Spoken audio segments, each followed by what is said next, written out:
Falando sobre desemprego, dados mostram, mais uma vez, que a população negra é a que mais sofre com a falta de trabalho, um reflexo da desigualdade racial no país.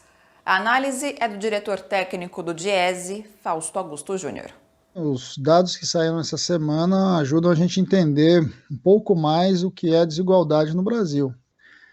A taxa de desemprego é alta, nós temos sim mais de 13 milhões de desempregados, e se for somar inclusive os que saíram do mercado de trabalho, isso está passando dos 20 milhões.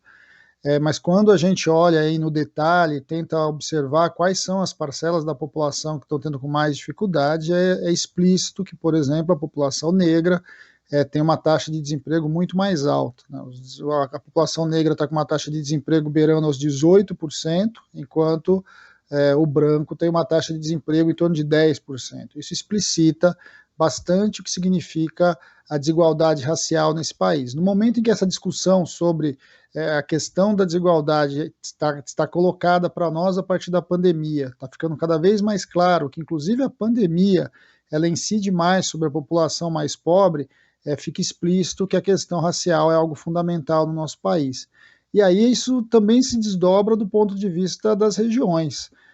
Quando a gente abriu a discussão da taxa de desemprego e a gente olha para o Nordeste é onde a taxa de desemprego está muito mais alta. Então a gente tem uma taxa de desemprego ali na região, por exemplo, Bahia, Sergipe, muito próximo aos 20%, Alagoas acima de 17%, enquanto os estados do Sul estão abaixo de 10%. É algo para a gente pensar, algo para a gente refletir sobre a desigualdade e como é urgente a gente pensar em políticas que de alguma forma lidem e combata minimamente ou tratem ou construam algum mecanismo que de alguma forma a gente consiga socialmente estabelecer mecanismos de compensação a uma população que historicamente vem sendo massacrada.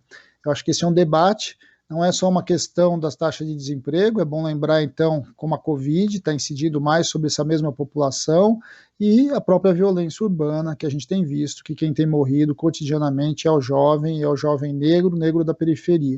Então, toda essa questão da desigualdade, quando a gente faz a discussão da desigualdade econômica, inevitavelmente a gente está falando da questão da desigualdade social e da desigualdade racial no Brasil, que precisa ser encarada de frente.